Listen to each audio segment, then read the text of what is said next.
I do think that the way I've structured this course this time, where the first 3 lessons are really practical, and it's just the crash course into the tools. We go straight there into how do you learn Unreal Engine 5? Where's the stuff in the interface? How do I move the camera around? Throwing things into the environment. But then, by the time you've sort of learned a bit that stuff and you've got very friendly with the interface, you've made a few little environments. We go to lesson 4 and we go down into the theory and the evolution. We welcome the returning Joe Garth back to the Learn Squared podcast, who drops by to talk about his brand new Learn Squared course, Unreal Engine 5 Environments Made Easy, which is available now exclusively at learnsquared.com. This course has landed close to 5 years after his first Learn Squared course dropped, Unreal Environments. And in this episode, Joe reveals the major differences and evolution between both courses, how students can capitalize on the power of Unreal Engine 5, Joe's powerful Brushify toolkit, and the effort that Joe puts in to make using Unreal Engine easy for artists, and much more. Let's go.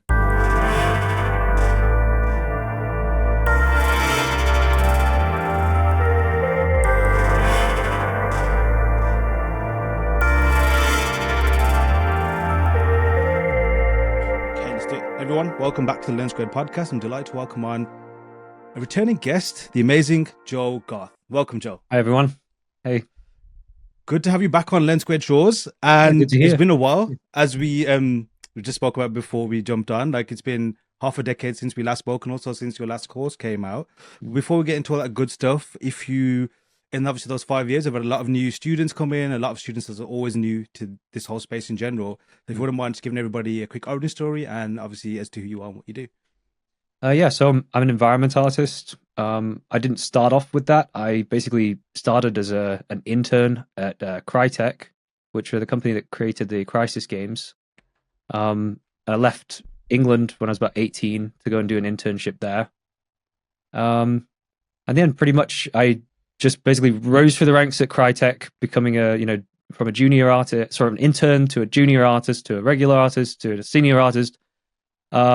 And then I just wanted a change of scenery. So I basically quit Crytek, went freelance and became an environment artist. And it was sort of in that journey of freelancing that I decided to start my own business, which became Brushify, which is now the sort of company that I run, and it's the product that I build. And it's sort of sold on, Unreal Marketplace originally, but now that's fab.com, which is Epic Games' sort of marketplace for Unreal Engine. And yeah, I've been pretty much running that for, I'd say probably the last 6 years or so. Cool. So yeah, I'm 34 now. And Nice. it feels like, and so 5 years ago, 2020, I think that was when I did the last Learn Squared course. Yes. So it has been a well overdue update to the material, basically. Yeah. I mean, obviously, in like, I guess, and you can probably confirm better than me in software terms. I mean, that's basically a whole like cycle for developing a game usually. Yeah. Software terms, that's like obviously eons. Sometimes things update and things change. And obviously in life as well. Like I remember, I'm a few years ahead of you, and I remember being 34, and that's when I realized a lot more aches and pains started to occur, or they lasted a bit longer as well. But yeah, going back to like obviously your journey, you wore a lot of hats, you've done a lot of things. Why did you? I guess obviously correct me if I'm wrong, but why have you settled on as an environment artist? Like, why have you settled on that particular role? I guess that it sort of boiled down to scalability when I was thinking about it from a business perspective. And this kind of boils down to it pretty much goes like this. If you want to create something that's a very successful movie, obviously you can do that. The risk is and the chance is that if you spend 3 years on a movie, for instance, that could then not succeed. And you've, sort of wasted 3 years on a movie that's just not doing very well. And so I sort of, I wasn't really in the position where I could risk that level of failure. And so I started Brushify when I was like 27 or 28 or something like that. And the realization was if I move to environment art and I sell smaller packs of really high quality assets and I focus on building really good shader infrastructure and folder structure and making sure everything's clean. And then I could build just like a small amount of really high quality products. And then it's got the scalability where it can sell that. I could sell that to the whole industry. And so that was oh yeah, that's a better idea. And obviously that's inspired by, some of the sort of other asset libraries out there, what Quixel were doing at the time. Mm-hmm. And, obviously other environment artist creators on the marketplace. And I just sort of took that idea and ran with it. And that's what sort of started the beginning of Brushify. Interesting. But yeah, it sort of came down to that idea of just, you don't want to have something that doesn't scale, and I'd much rather have something that's, more of a surefire thing. Yeah. And in 6 years now, looking back, how has that journey been? Is it what you expected? Is it better than you expected? Yeah, I mean, obviously it turned out very, very, very, very well. I wasn't expecting it to become the overnight success that it was. It was kind of, the first few products, I'd say 2 or 3 products before it kind of got going, the ball got rolling. But that was the great thing about it. It was the sort of thing where when you get to that number 3, product number 2 or 3, then the word gets out and you're sort of building the brand.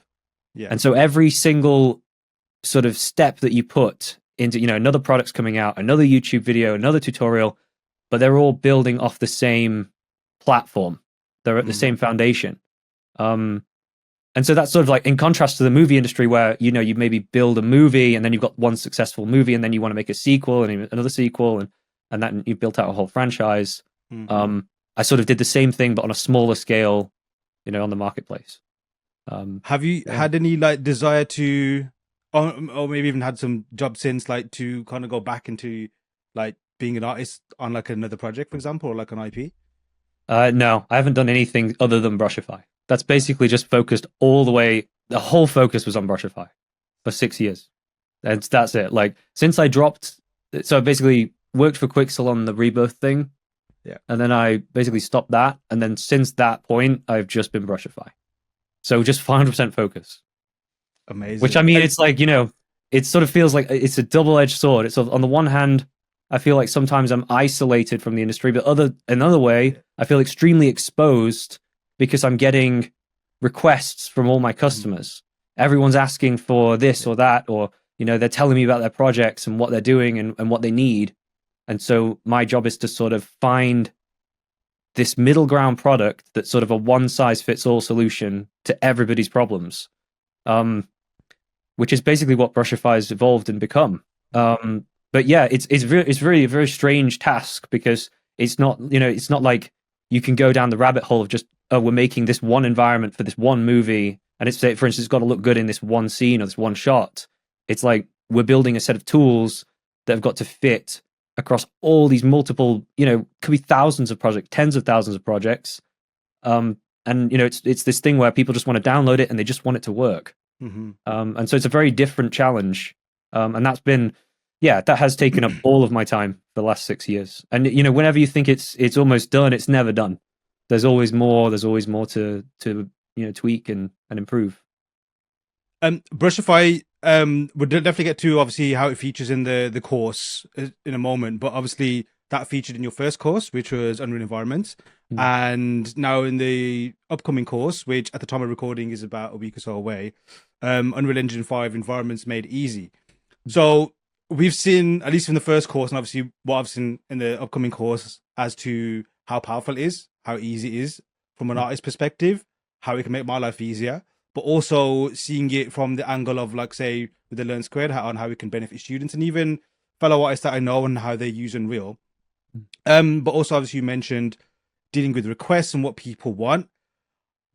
I kind of partially understand where you're coming from, especially what you say, like with the feeling of isolation. Like it's almost like you're adjacent, pretty much a core part of an industry, yet at the same time you're kind of like in a different zone compared to everybody else is. But at the same time, you've got a very unique perspective because you're like a blacksmith, almost like a tool maker. Like you're the one making all of these amazing things that people then go on to make more amazing things. What are the common kind of like things that you notice that people either want or desire, or even, because I guess that can be like quite like a vague thing, right? But like, what is a common thing that you see that people need the most when you're developing Brushify, and just like obviously things for environments in general? Yeah, I mean, I think there's a tendency, especially with Unreal Engine, there are a lot of buzzwords for the latest features, and I think when people first get into Unreal, they go really nuts with like, they'll read about RVT or Lumen or Nanite, and they'll just go a bit crazy at the beginning, just kind of turning all the sliders maximum, trying all of this different stuff. And so, and the other problem is that there isn't really, when you just look at the basic stuff, the demo files that Unreal give you, it started with sort of like the kite demo, and then now you've got the UE5, like the early access demos, and you've got some of those sort of like downloadable projects on the store. But none of that is really a tool set. None of it's really just sort of like a shader that's built to be used in games, that's got all of those features that you'd want to have sort of already built into it. And so that was basically the issue, is that people are missing that stuff, and they're really clamoring for something where they can just get it off the shelf and they tick some of the boxes and it will actually work. And yeah, basically the requests that I'm usually getting are, along those lines. It's like, how do I enable this, this, and this? It could be stringing together the volumetric clouds. How do I get that to work with, a weather system like Ultra Dynamic Sky? And how can I get Ultra Dynamic Sky to work with Brushify? And then how can I get that to... So a lot of the requests are just basically like stringing together all of these features that everybody wants, and just making sure that they all work in a sort of a system. And that's sort of the piece of the puzzle. I think that it can be quite complicated if you're just getting started. And so that's sort of the piece that Brushify kind of fills in. But yeah, that's I'd say that it's sort of just a task of trying to find sort of a middle ground, where it's you can basically have something off the shelf that works for everybody. How easy to develop these things? Obviously, I'm completely naive to any kind of development of any kind of tools and software. But like, how easy it is to solve these problems for people and come up with solutions? Like, and I'm sure you've had some wild requests as well. That I'm assuming that are very impossible. Yeah. But and you can definitely share a few of those that what people have probably asked. But like, how do you go about tackling these? And is it something that you kind of relish when people kind of give you a challenge that maybe you haven't solved before? Maybe it does seem kind of insolvable initially. Yeah, I mean, I'd say, I mean, it's a double-edged sword. It's a bit of a mistake as well as something that's kind of helped me, which is that I did post a lot of these sort of bigger tech demos over the years on my YouTube channel. And, these were tech demos where I just wanted to sort of just really up the ante and see what was possible. And so I would do stuff like I would take the Voxel plugin and I would put Brushify, I'd integrate Brushify onto that. I'd make everything work with all the procedural generation working.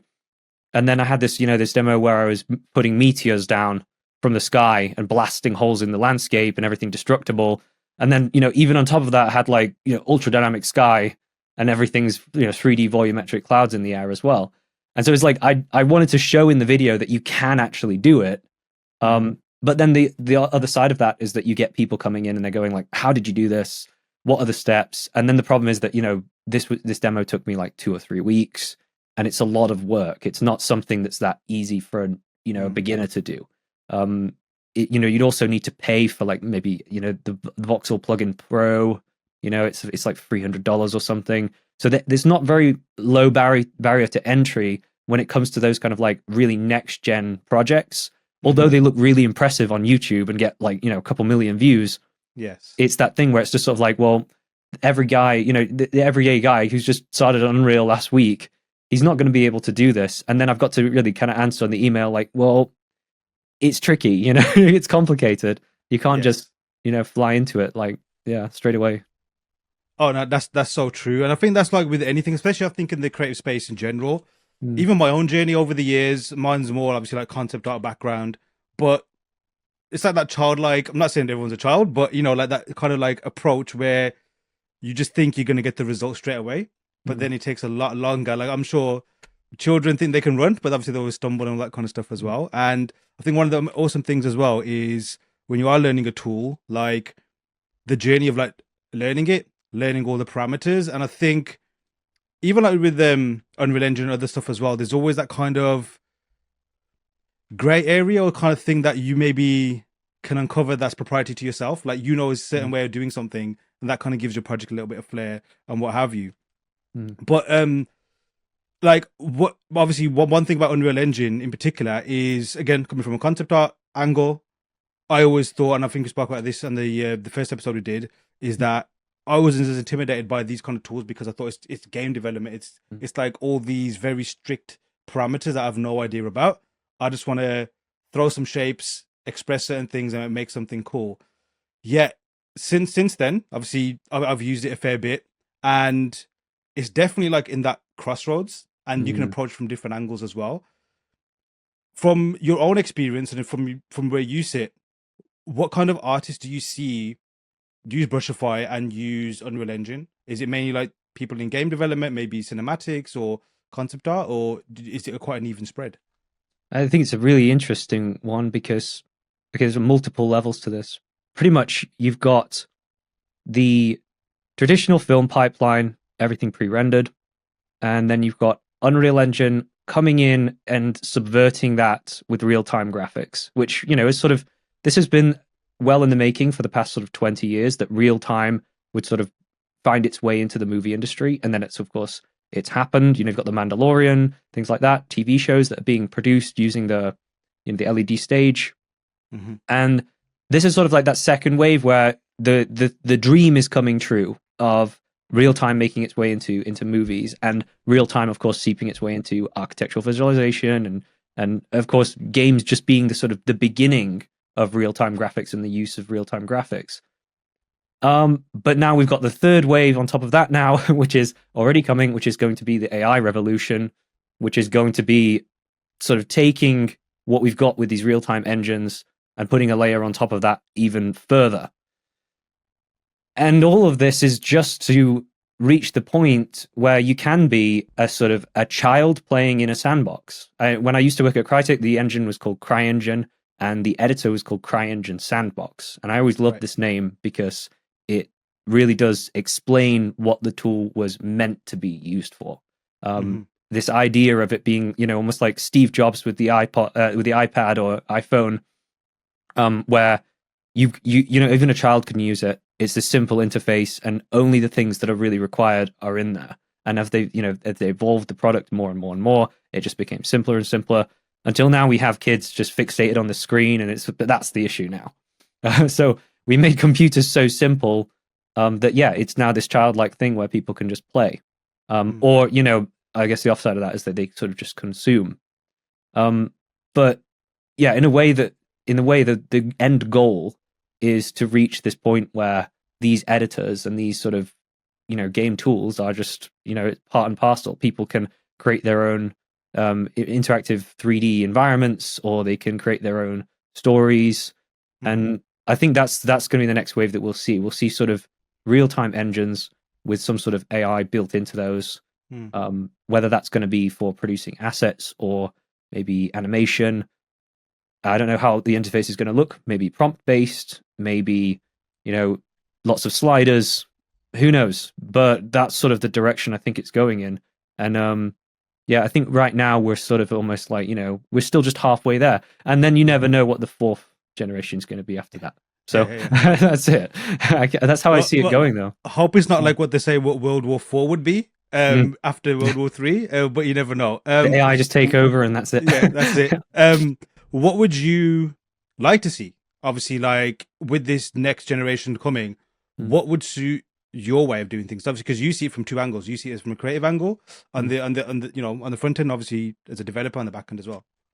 I mean, I'd love to see more AI tools integrated into Unreal. I'd love to see basically, and I know this is a really silly thing for me to want as well, because my business based on selling assets, right, and shaders, but this is the what is probably going to end up happening is that way of doing things and having asset libraries to some extent will become a way of the past, because we'll have AI that's going to just take these massive data sets of all the photogrammetry assets and all that stuff, and it will basically just take that data set and it will be able to generate 3D models. It will be able to do what Quixel have been doing, scanning all of the assets around the world, but doing that with photo libraries and data sets. Right. And the data sets are already there, because we already have all that stuff is already scanned. Like the Brushify, I think the library has thousands of tens of thousands of scans in there now, or thousands at least. And if you take a data set like Quixels, if Epic were to take that and use that to work on some 3D AI generator, whether it's rocks or trees or something, I think this thing is only it's going to take a long time. It'll take probably another decade, Right. but I think that's where it's heading. And the actual user interface in the editor will be more along the lines of, I want like a rock, but give me 10 rock variations. Oh, they need to look more like limestone. Oh no, they need more granite actually. Maybe make some alien looking streaks in the rock because I'm making an alien world. And then you hit enter and it will just make it. And so that's it. It's sort of like for an artist, but it's an amazing thing, but also like how are we going to make money? That's the question. Yeah, I mean, when the first course came out, and obviously when we spoke, this wasn't. We were talking about Unreal is Unreal 4.3 or 4.27, one of those, and didn't even mention, was more like what's going to come next. Obviously, I think there was that UE5 demo that had just dropped, which showcased Nanite and was like, what is this thing and how's this going to work? AI wasn't even on anyone's lips, let alone like what it could do. And now, obviously, like you said, today it's a case of like speculate, because who knows what it's going to be like. For yourself, what would you like it to do for you? Because again, like, because my from my perspective, what I really enjoy about the creative process, and I think you mentioned it beautifully in the course as well, because there's a certain section there as well where it's a case of like, you don't want to take the creative aspect away. It's not a case of doing something for you. It's more like, say, a case of helping or assisting or what have you. But for yourself, like, what do you think the advantage that you could get from it? So it's sort of like it's giving you both. It's giving you the creative input, and it's also taking away the difficulty of just having to spend the time, painting something over or photo bashing something in. So it's almost like a shortcut to being an art director, pretty much. Lets anybody be the art director. That's how I'm using it at the moment. But I think in the future, those tools will be definitely sort of directly integrated into the 3D engine. And that's going to be really interesting because you're going to see how you can get AI to basically just light the scene for you, put assets into the scene for you, set dress areas. And I think that's where I see it heading, and that's what I can't wait for, because it's going to mean that there's going to be way less work. When I look at a lot of this course, for instance, you'll see that a lot of it is set dressing work, playing with lighting, fiddling with sliders, and this is the really time-consuming part. And I think for the next 5 to 10 years, this is just the way we're going to have to do it. But I don't think that in 10 years' time we'll be doing that, hopefully. So looking at the way that technology is evolving and how quickly it is evolving. Yeah. And obviously, like we mentioned, when your first course came out, it was like the previous generation. But before we get into like the differences between that course and obviously the new one, what made you stick with or gravitate towards Unreal Engine? Because like you mentioned, you've had experience with a proprietary game engine through Crytek. I guess there's obviously other platforms as well, but yeah, why Unreal Engine? Yeah, I mean, I think with Unreal, it was the issues were basically just that. I mean, I love CryEngine. It was the engine I started out with. It's the engine that was very close to my heart. But in terms of it just catching the audience, Unreal caught a much larger audience. And when it came to sort of transitioning to building a business, it just made sense to do it on Unreal rather than on CryEngine. And it's one of those things. It's just sort of like you have to pick your battles, really. And I think the other thing was that Epic have really, they had a quite forward-thinking approach when it came to, not necessarily that they had the best graphics or anything like that, because I'd say that, CryEngine still takes the cake there in some ways, in terms of the ingenuity of that. However, when it came to the actual infrastructure for building games and the sort of overall logistics of it, I think, having something like Unreal Marketplace with a massive user base, having stuff in the engine that was, really like visual coding that was very easily accessible, like Blueprint and the material graph, those were game-changing things, and they made it very accessible for a wider audience. People can download it from the marketplace. You've got these blueprints that you can comment. and you can lay everything out that make it really easy for people to understand. They can take your code and they can visually see the nodes and they can move those nodes around and sort of make it their own thing. And so just because CryEngine didn't really have that at that time, that was sort of the thing that led me to Unreal. How long have you used it for now? Unreal, I mean, I think, to be honest, like I basically used Unreal professionally since Unreal Engine 3. I think it was like the UDK was the first one I used the editor of. Yeah. Obviously, when I was a kid, I remember opening up like the original Unreal, like the one with the the fly camera around the castle. But when I was a teenager or something, didn't know how to use it, thought it was really complicated, and didn't want to use it, to be honest. But then when it came to UDK, I think around that time, that was when I started to pay attention to Unreal Engine.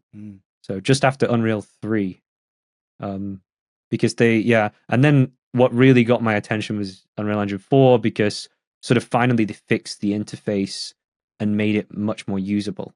They sort of appropriated that CryEngine way of moving the camera around with the right click, and switched up the UI so that it was a lot more user friendly. And that's the thing for me. It's like, if I'm an artist working on a project, I don't want to use a user interface that I'm uncomfortable with. So that was another thing that sort of led to the change. But yeah. You mentioned this when we spoke before, and obviously in the course as well. Like was it Far Cry, where you could level the level editor, and that basically you caught the bug of like making levels, and it became your career, and obviously it's evolved into what it has now. Do you still have that kind of same enjoyment towards it? Yeah, I mean, just playing around, it's a difficult thing to see, really, because it's sort of like, when I was a teenager, I had a lot of passion for just pushing the limits of what my PC could actually do. Because I was I was into the whole, like, could I make some water physics? I was trying to imagine this idea of like a game where you could be in an FPS game and you could push a cup off the table and the cup's got some water in it and it actually, falls over and spills all over the floor. And I was like obsessed with that kind of idea. Or even like, oh, what would happen is, okay, we've got a Far Cry beach, but what if there was a tidal wave? What if there's a huge tsunami and that just blasts over everybody? And so I think, like, when I was younger, it was I was passionate about doing the crazy things and seeing how far I could push that. And then, I was still doing some crazy tech demos like that, like the asteroid demo, or, like the beach one that was a couple of years ago, where I got these, the fluid simulation, the ocean. So it's like I'm still doing it, but it's just that it's on a much higher level. It's more complicated. These things take, sometimes a month or so to put together. And so I'd say I managed to do something like that once every couple of years now, rather than it just being like a hobby. And of course, that's it. I guess adult life kind of takes over to some extent. Like, you've got to, still got to have a real life, and you've got responsibilities. So the playing around thing, though, I think it is very important to keep that up. And like those tech demos I was doing, there's no apart from getting a bunch of YouTube views, there's not actually a reason for that. Like, I don't think it really even directly translates into like that many sales of Brushify or something like that. Right. It's more just a sort of like, hey, look at this. It's really cool. We can make ocean physics now, and it, the beach, little rocky area being filled with water and things like that just like got me excited. So yeah, I think the keyword there is excitement for sure. Like, again, I think one of the things that definitely raised a lot of eyebrows in a good way, and I think my eyebrows are still raised when the Quixel Rebirth demo came out, and just seeing that. And obviously that was, what version did you guys make that in? Was that 4? I think it was 4.2, probably 4.24. It was still Unreal Engine 4. Yeah. And so the interesting thing with that is that there was no lumen, there was no nanite.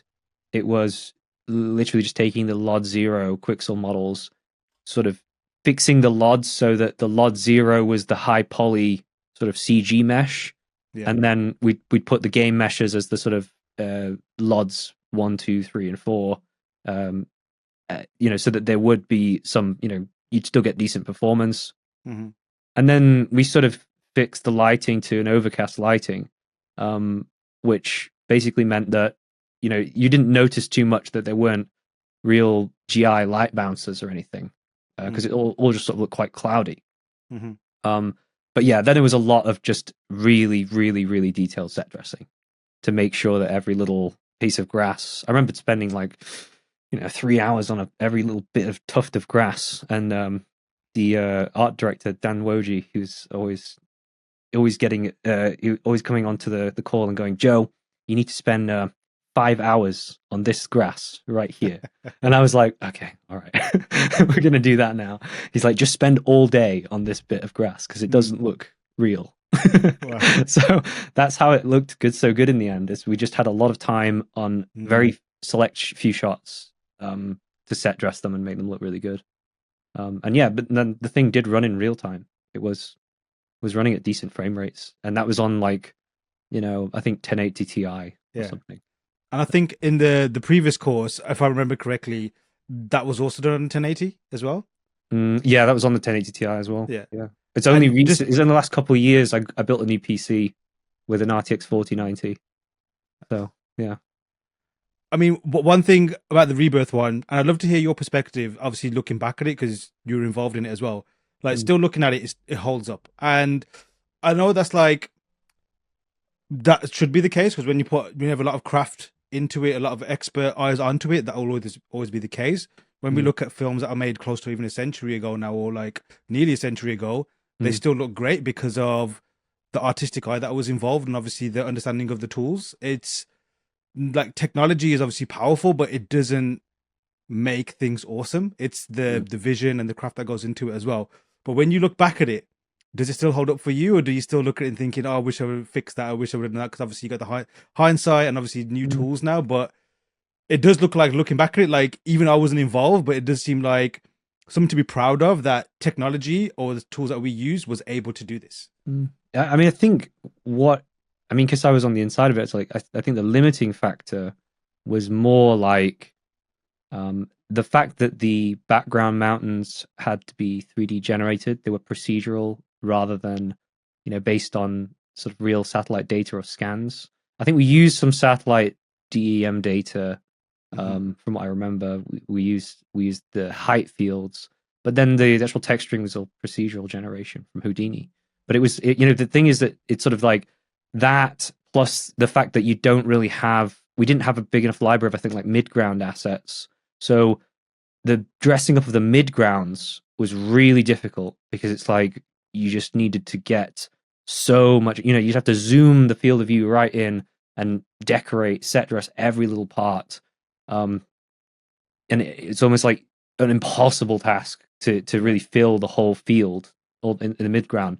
And so, like, I think what we were really limited by at the end of the day is just the amount of time that you have as an artist to set dress. The assets exist, but it's sort of just, it's sort of just that issue of painstaking, time-consuming set dressing. But yeah, I do think that it does hold up. I'd say maybe some of the wider shots less so, but definitely those close-up shots of rocks and the little debris and the scatter, I think those still look fantastic.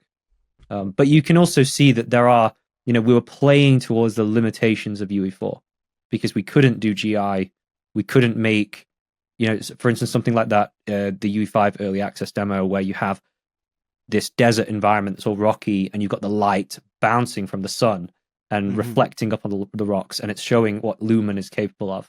And that's why UE5 was, such an important leap, because now we aren't just faking this anymore. We can actually do it. We can do it in real time. We can move the sun around and the light will bounce in the correct way. We can put the sun down below the horizon and suddenly, the exposure will adjust, and now we've got nighttime lighting.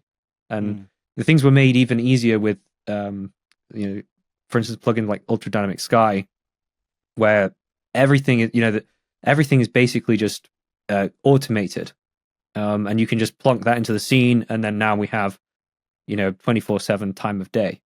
And I think Epic is sort of hot on the heels of that because now they basically fixed the volumetric clouds. I think it was 5.25 or something. they fixed the volumetric clouds now. I think, oh yeah, maybe 4.4, 5.25, sorry, 5.24. They fixed the volumetric clouds so that now they sort of look good by default, and you can move the sun around, and it's sort of halfway to what Ultra Dynamic Sky does, as a paid product. But it's a really big thing, and in this course, it makes a big difference actually because it's a lot less sort of faffing around having to set up lighting yourself. So yeah, I think that's it. It's been a big leap the last 3 or 4 years that UE5's been out, and I can tell the sort of limitations of Rebirth by watching it, but I still think it holds up from just from looking at it as a cinematic plate. Yeah. It's awesome, and it's also cool to hear that as well, because obviously whenever you're growing, and like even with time, like let's say perhaps that was like the last thing you ever did and you did nothing since, just the momentum of the learning and the effort that you put in, like your brain in the background is still like kind of leveling up, and then when you look back at things, that's when, like, they say give a break at looking at a project and go back, and then you see things you need to improve, like with fresh eyes, so to speak.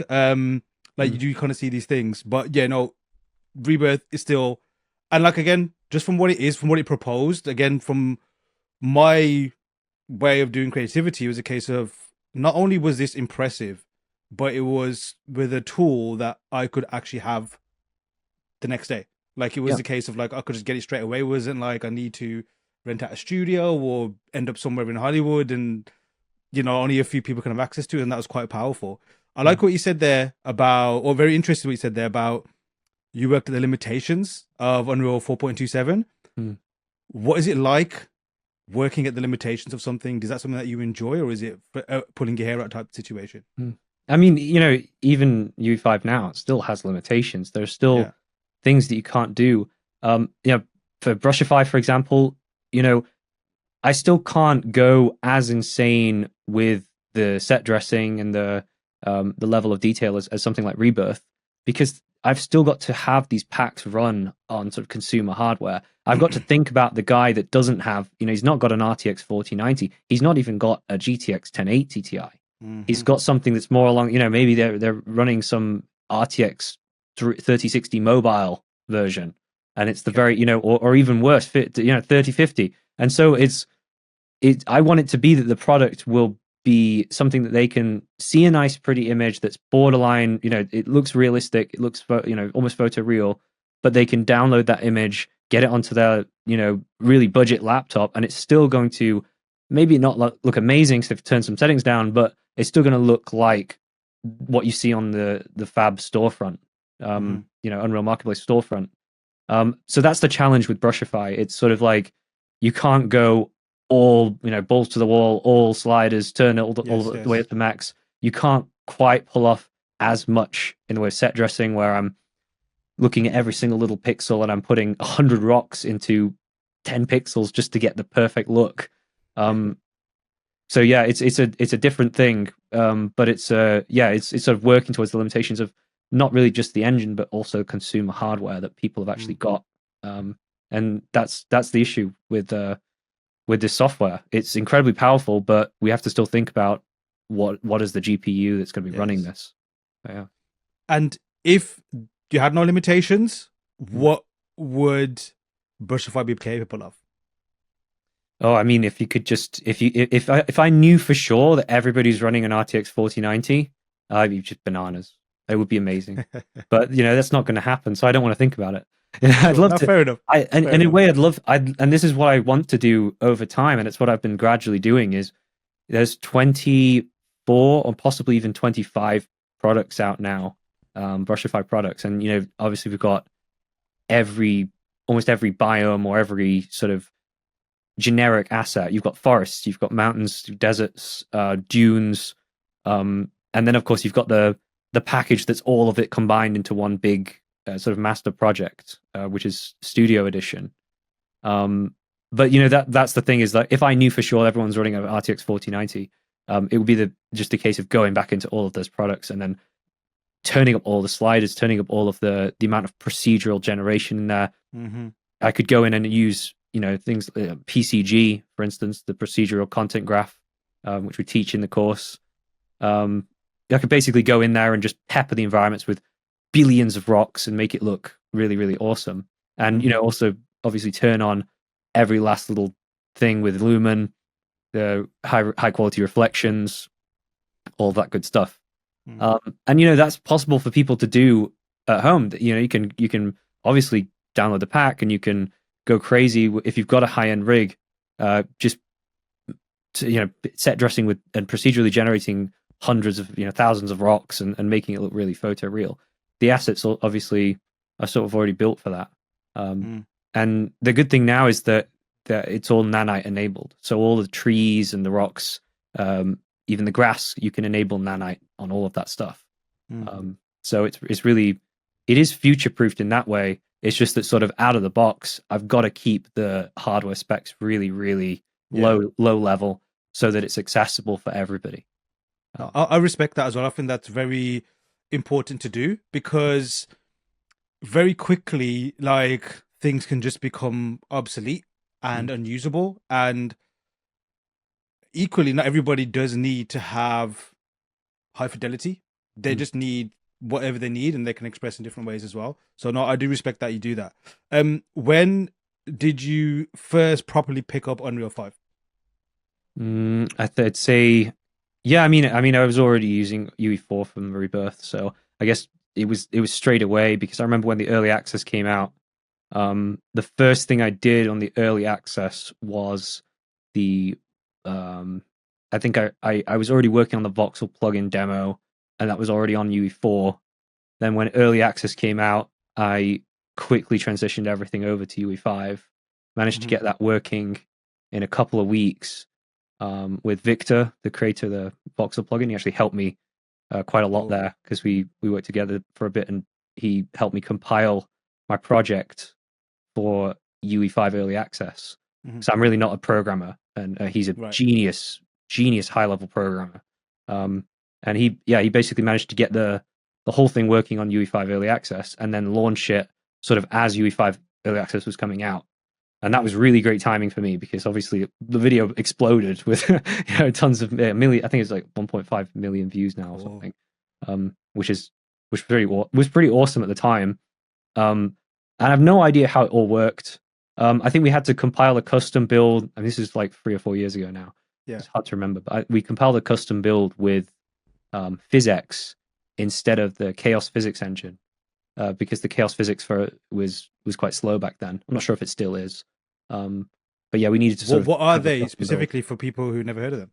So PhysX was sort of the physics engine that Unreal Engine 4 was using, and it's a GPU based physics engine that runs really fast. Epic are transitioning over to their own proprietary physics engine called Chaos, which is, it's a sort of, it was a bit of a, you win something but you lose something, in that the destruction fidelity with Chaos could be so much greater, and the user friendliness of Chaos was also really, really a big improvement. Only when early access first came out, I think the performance of it was quite sluggish. So I think back then it was like we just had to compile some custom build to get PhysX working again, for the demo to run. And I haven't played with Chaos since then, so I'm not really sure how it's evolved, or whether it's sort of gained some performance. But obviously what I do know is that many games are now shipping with UE5, and Chaos is obviously the standard. Developers would have to integrate their own physics engine into it, if they want something else. But yeah, no, that's really when I first started UE5, it was that demo called, I think if you go on YouTube and type in like next gen terrain physics or next gen Unreal Engine 5 voxel physics or something like this, that demo with the sort of meteors hitting the ground, and making holes. Yeah. What do you like about Unreal Engine 5 that, and obviously, like, from what we didn't get in the initial course, or we get in the new course now, like, what are the new toys that you got to play with, that we get to play with now as well, that you really enjoyed, and not only obviously using yourself but also developing for as well? Yeah, I mean, like Unreal Engine 5 features wise, I absolutely love all the volumetric stuff, the atmospherics, light shafts. The fact that you can basically tie the sun into the sort of sky atmosphere component, and then you can enable volumetric fog, and then you've got the actual clouds, the real volumetric clouds in the sky, sort of projecting a shadow over the landscape, and that works simultaneously with the light shafts. So everything's all connected. And the interesting thing about this in the course is that we sort of start by teaching how you can build a system like that where it's all connected together. But then what we do is we sort of go into the detail of how you can strip down those three different components. So you've got the sky atmosphere, the sky itself, you've got the sun and the volumetrics there, and then you've got the actual cloud shadows.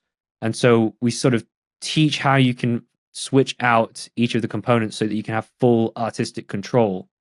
Because you don't necessarily want it to be that all these systems are connected, because if you end up with a system that's completely connected, you don't really have full control over, for instance, if I want to just move the cloud slightly to the left, then I've got to move the sun, and then the sun's attached to the, it's moving with the actual real clouds.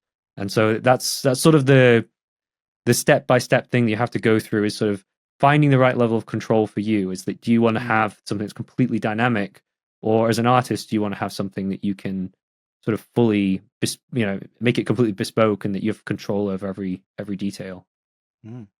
So the course itself, Unreal Engine 5 environments made easy. There's 3 environments that we end up making. We have canyon, things mountain, snowy mountain, and then the forest. There's some very cool specific things in each environment that you make, and how you use different things in different ways. I think RVT is one of them. And then we've got the procedural, with the foliage and assets as well. And it was quite cool to see how they were implemented. But one thing I will say is, and again, someone who's not like fully fluent in Unreal Engine, I got it immediately. And for me, it was definitely made easy. But obviously, of course, I could be biased. But talk us through the course and like how it all came about, and what were your goals with making the course? Yeah, so I think the interesting thing was that I really loved the course I made 5 years ago. I think it was good. The only thing I sort of regretted was that we focused just on sort of one main environment, and almost two, because we had a sort of city scene at the end as well. But I felt like what I was really missing a trick on was the sort of multiple biomes, which is the main thing that Brushify. It's the main selling point of Brushify. It's not like every other auto material out there. It's the one size fits all. It does every environment. You can paint down a desert, and then you could transition that desert into a grassy rolling hills, and then you could transition that into a snowy mountain. Or you can just make completely separate maps like we did in this course, where you've got everything, but it's all on the same shader. It's all built on the same platform. So you could have a whole game that runs on the same shader set. They all use the same base thing, and that goes out to every single level. So in your game, you might have a level where you have the grassland, you might have one with the desert, you might have one with a dunes, and all of that's possible on the same shader with the same tools. Once you've learned how to build one environment, it's all very similar to build, other different types and different biomes. So yeah, really with this course, it was sort of the idea that the first lesson we tackle sort of a desert scene where it's more arid. So there's really just there's not much foliage or set dressing really. It's just sort of rocks, and so the focus is more on sort of creating the terrain itself, and then integrating these sort of larger canyon pieces and rocks into the landscape. And that's where something like RVT comes in, because you can use that to sort of blend and transition, the edges of these larger cliffs and canyon pieces. And then of course there's a bit of set dressing in that chapter as well, where you sort of scatter some rocks across the landscape and sort of look at the painting and the painting tools a bit. And then the sort of the second lesson then goes into more the forest, which obviously then the focus of that is pretty much more procedural tools, procedural foliage, and we take a look at not just the PCG, but we take a look at not just the procedural foliage tools that are default in the engine. We also take a look at the PCG plugin, which is sort of the new procedural content generation tool from Epic, which is it's a sort of plugin for now, but I think in the future that will probably become the standard for sort of procedural generation in UE5. And yeah, I don't know if you saw the UE5 tech demo for that, where they're sort of moving, the trees around in the jungle, and there's all sorts of dynamic stuff going on. Yes. But there's just it's more of an intro to PCG in this course, but it's one of those tools where once you've got the beginnings of it and you understand how the nodes work and the graph works, you can see how you can just basically dive into even more sort of almost like it's almost like programming at that point. Once you've got the key points about how it works. So that's lesson 2. Lesson 3 is the snowy mountain scene, where we're sort of tackling the sort of atmospheric fog and the sort of volumetric effects. Also dip a bit into the particle effect systems and things like that too.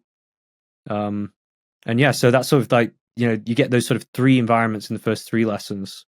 And then lesson 4 is more basically just about polishing all those environments off and going over a bit the theory of, how to make things look good, and sort of looking at the perspective from it's like you work on the 3 things, so practically get these 3 environments sort of in some basic form. But then I kind of pan out and go, wait a minute, just slow down. Now you've got an understanding of the tools, but like, what are we trying to actually build? How do we make something that looks good? What are the rules you need to follow? And a lot of the theory stuff in lesson 4 is more just sort of like my mindset as an artist and how I view the world now, as how I look at the visual industry, the entertainment industry, how I look at the creating of visuals from a sort of wider perspective. And I think that's also just a really useful thing, because you can learn all these tools, but if you don't have an eye for it or a sort of goal or an objective, then you're not going to get that sort of rebirth quality. You're more going to get something that's just like something that looks like you've just thrown a bunch of assets into a 3D scene. Yeah. Which is definitely my early Unreal Engine experience. If I kept that body of work, it just looks like it was literally me just throwing things in. Lesson 4 actually is my favorite lesson, purely for the things that you mentioned. It was a case of like, okay, yes, this is how to extract the best out of your image. And when you look into things like filmmaking and image production, even photography and all of these kind of things, the pre-production part is just what you could say, like, obviously it's an important part, but it is what happens in post or those final touches that really make something that looks just captured to absolutely jaw-dropping and iconic, and how that interacts with the audience. And that's something that over the years with Unreal Engine, what I really like about it is how heavy-handed you can be. And what I mean by that is that you can just throw stuff, you can duplicate stuff, and you can really just get something working, get something usable very, very quickly. And even when it renders, it's just a case of click and you got something. Like when using things like Blender and all that kind of stuff. From my years of art education, is a case of that last bit was a long render and then maybe re-rendering stuff and what have you. So getting used to that kind of dynamic was interesting. But knowing how to really like meditate on an image, whether it's composition, it could just be the composition that really is the missing step. It could be how you grade it, and maybe even just like you said, and I think that's something you repeat in the course, and of the way you structured it, and also the power of Brushify. You can just go back, obliterate things, and restart again. And you don't have to be so precious. It's just about doing those kind of stuff. What is your favorite part of the creative process now? Is it that final step and just getting all the good stuff out? I think the interesting thing is the way I look at it now is very different, because what I do now is, instead of playing, it comes down to sort of, do you want to play around with something until you get the thing that you want? And to some extent that's needed. But the good thing about the way I do things now is that I try and imagine what I want, simplify the technique that I'm going to use. Think about elements like the composition, think about the colors, think about the mood and the character of the environment before I even start working on it.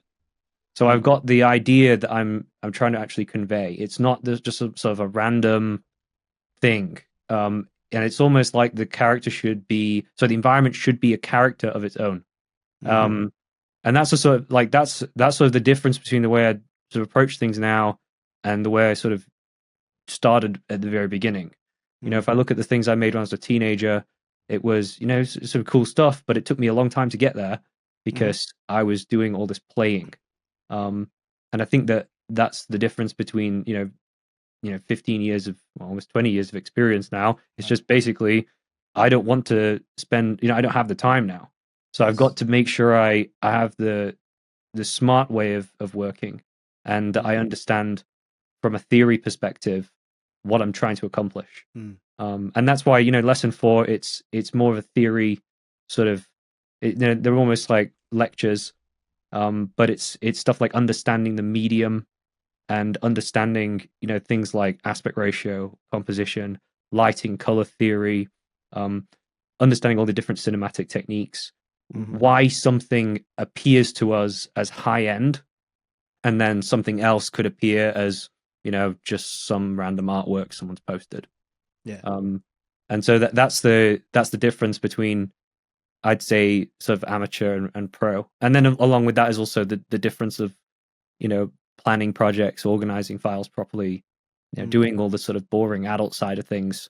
That no, when you're first starting on Unreal or something, a lot of newcomers are just basically like, yeah, they're throwing assets in, they're not naming anything properly, they're just going completely bananas. That's me.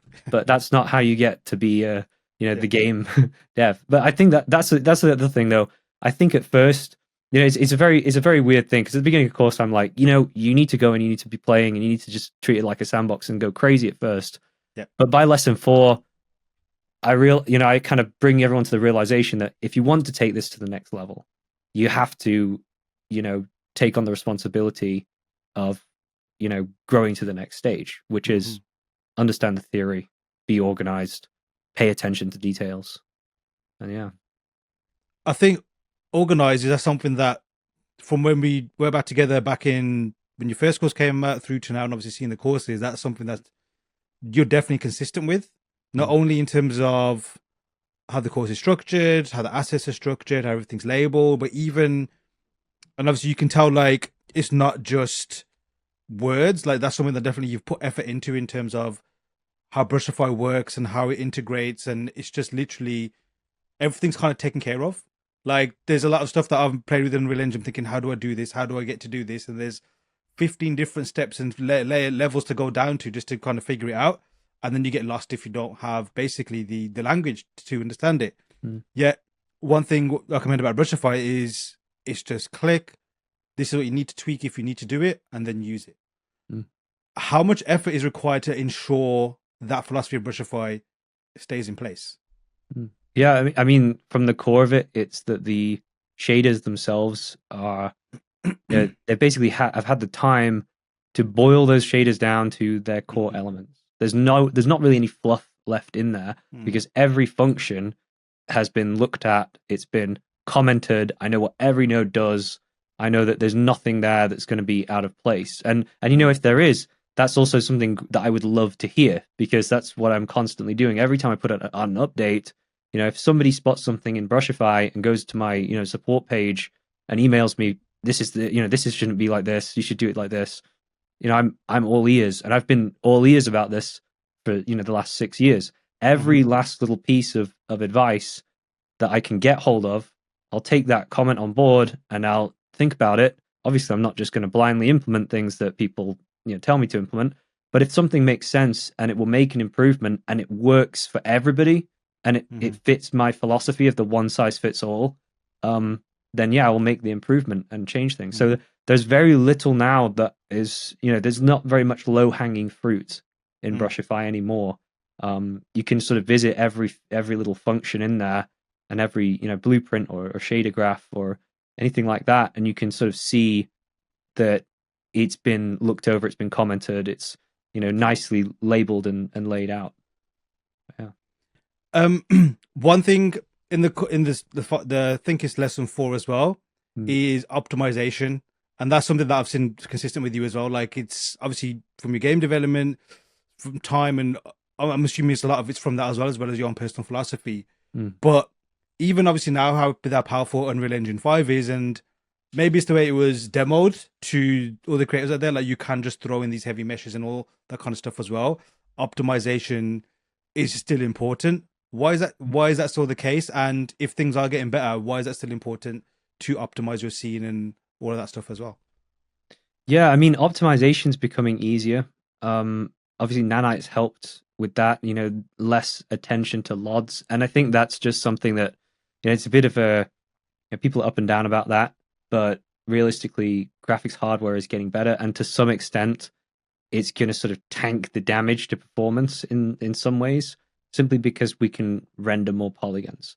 Mm, And I think that's just how it's going to be, because if we're going to get to the next stage um, of real-time graphics, which is like fully photorealistic, fully dynamic environments, you got to recognize that a lot of this is human labor. And to get to those photoreal environments, it's like what I was saying about Rebirth. It's this massive amount of set dressing that right. and attention to detail that you need to put into everything, but also the fact that you're having to custom build LODs, for all these photo scanned meshes. And this becomes even more of a nightmare when you've got stuff like hard surface assets like buildings, where you know Simplygon is just or the sort of proprietary polygon reducer in Unreal is just not really going to cut it. You need to do this by hand, and this is the painstaking issue. We just don't have the manpower. And realistically, the question is just going to be, how much are we going to put onto the consumer in terms of their hardware? Is it going to be something it's slightly less optimized, but it's going to be sort of transferred to just the fact that we have higher end GPUs? And I think it's an interesting debate, and it's something that is sort of happening at the moment. But I do sort of err on the side of what Epic are doing. I think it's the right choice to move to something like Nanite, take the LODs out of the hands of the artists, put that into the hands of an automated something that's completely automated in the engine. Tick a box, and then you've got Mm, Nanite, and then that's it.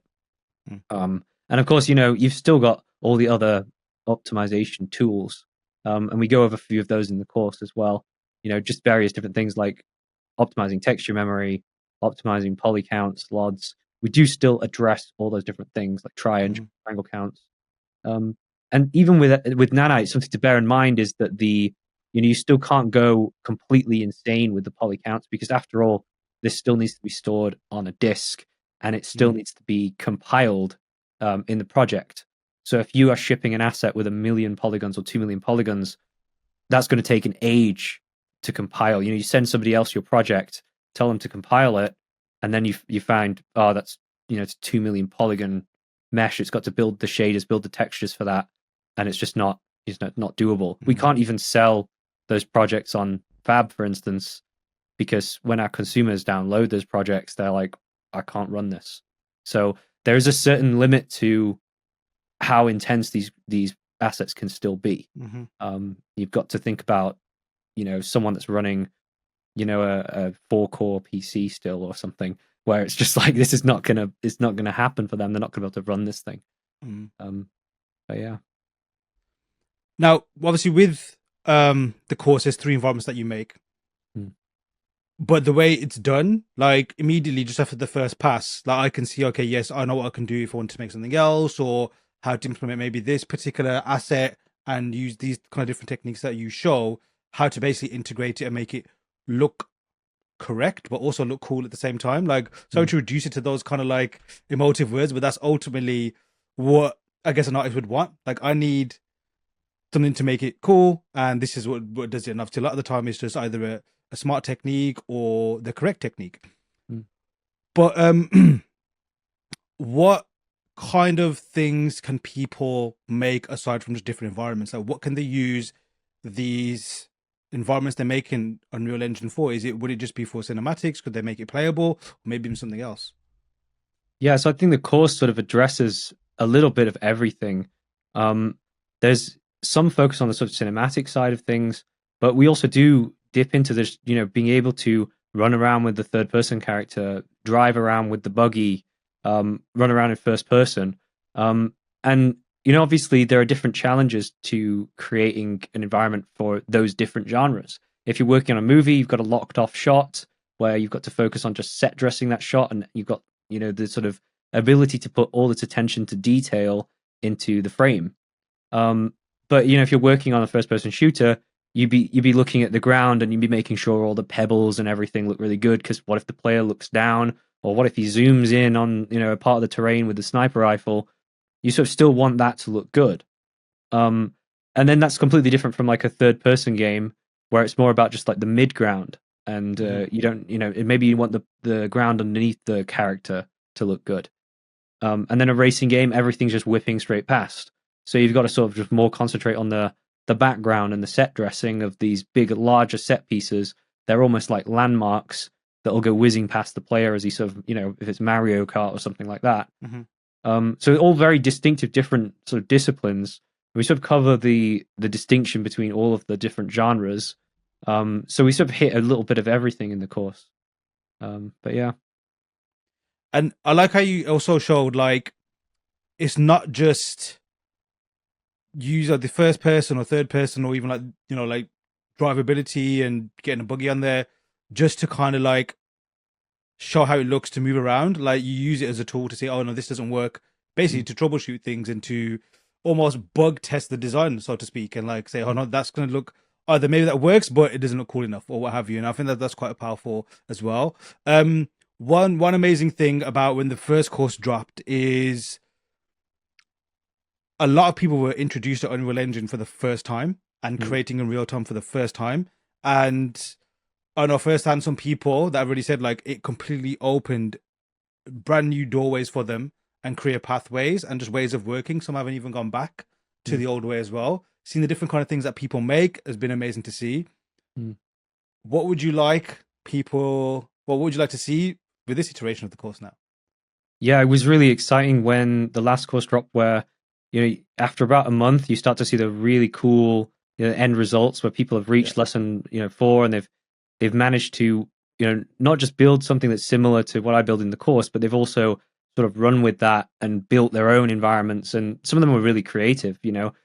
The line, it's not just that you can work on a desert or a mountains or a forest scene like I do. You could take, for instance, one of those scenes, and then you could put down your own set dressing. You could create, you could put down your medieval ruins or your ancient kingdom or a castle or a science fiction city, or basically the sky's the limit. And that's the great thing with this, is that if you can build some assets yourself, you can use those, or you can go to the Fab marketplace and you can grab some stuff from there and just integrate that into your own scenes and be really creative.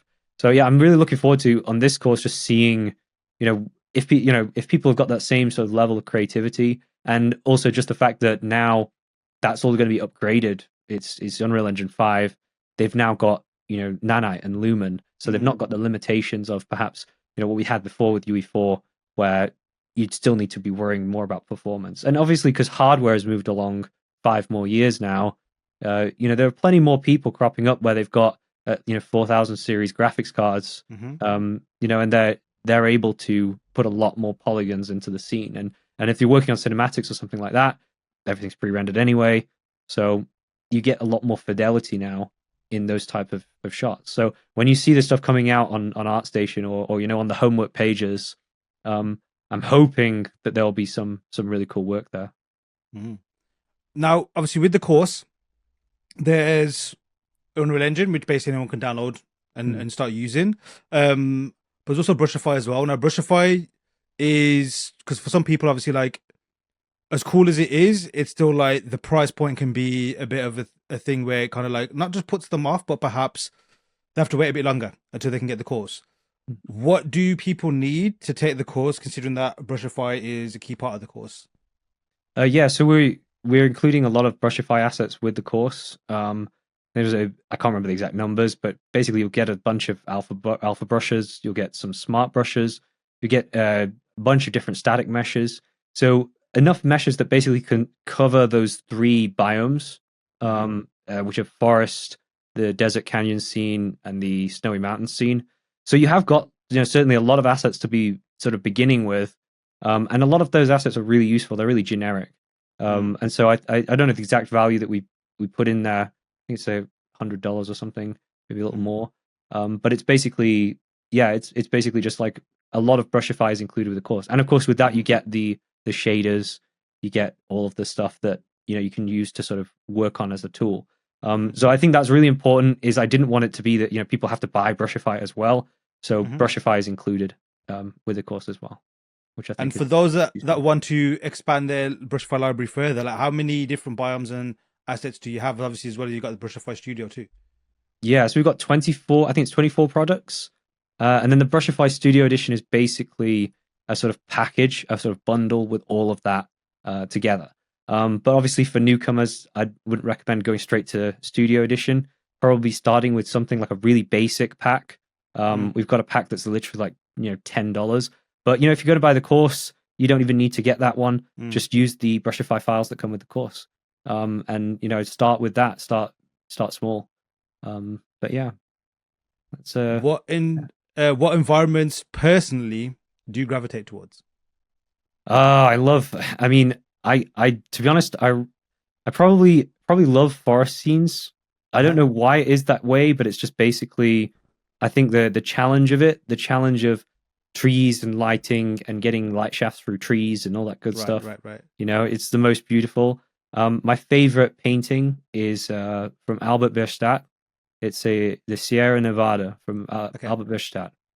And it's just one of those things where you got to imagine this guy was painting this pre cameras weren't invented, right? And he was painting this incredible forest scene with lake and the mountains in the background and the little deers. And it's just like, how the hell did this guy do Yeah. this? Like when it was at 1700s, 1800s. But it was like the birth of America and the forming of new civilization and new world. And he went there, took all of the inspiration from that, went back to Germany and painted this thing. And Wow. so the thing for me is that when I'm building these sort of forest scenes, I'm always trying to, always looking at that lighting and that awe that he managed to create. And yeah, I think that painting's in the Smithsonian, but that's what I mean. It's sort of like when I've got my heroes, I put them on a higher level, and it's sort of like, well, if there's any kind of scene that I'm inspired by, it's to kind of gravitate towards that thing. Yeah. Um, Awesome. and I think you can kind of see the inspiration there from the course from 5 years ago. It was also sort of Yeah. emulating a bit that lighting, that kind of sundown mood, and then a little bit more on this course. The forest scene on this course has got a similar kind of look as well. But yeah, definitely that's the sort of my favorite kind of thing. And then of course, I guess when you look at my YouTube channel, you'd see this sort of like Bob Ross influence Mm, where you're talking and you're building art and you're just trying to you know do something that's you're passionate about, you're creative about, and using the environments as a sort of a medium of kind of just I'm going to relax for 2 hours and yeah, I'm yeah, going to yeah. make this just gradually and slowly. And if there are mistakes, there are mistakes. Luckily, I have Unreal Engine 5, so I don't have to, I can edit and do. Yeah. Whereas Paul Bob Ross was there with his paintbrush, and if he makes a mistake on live television, that's it. So, yeah, a bit But less I think one pressure. thing Bob can say is I don't think he ever made any mistake. He literally mastered no need for Control Z at all. Like I Yeah, think, or if he did, you can never tell. you can never tell. Um, Happy but accidents. but I like what you said there. Like, there's definitely something, even just like putting all things to one side, Mm, the creative process, the therapeutic side of it as well. Just being mm, able to just make and make and make. And what really kind of derails us is when things break and we can't do what we want to do. But mm. I guess like especially with Unreal, how much you can handle, how much you can do, you should just go wild and do all those things as well. Joe, it's time to wrap up. Thanks so much for jumping on. Any final words or thoughts from yourself before we do head off? Yeah, I mean, I guess just I guess just what I was talking about before, which is more just the not getting overwhelmed by the technical side of things. I do think that the way I've structured this course this time, where the first three lessons are really practical, and it's Mm, just the crash course into the tools. We go straight there into how do you learn Unreal Engine 5? Where is the stuff in the interface? How do I move the mhm, camera around? You know, throwing things into the environment. Um, but then by the time you've sort of learned a bit that stuff and you've got very friendly with the interface, you've made a few little environments. We go to lesson 4 and we go down into the theory and the evolution. And I think the lesson 4 is really where I go into my sort of takeaway from 15, 20 years of doing this stuff.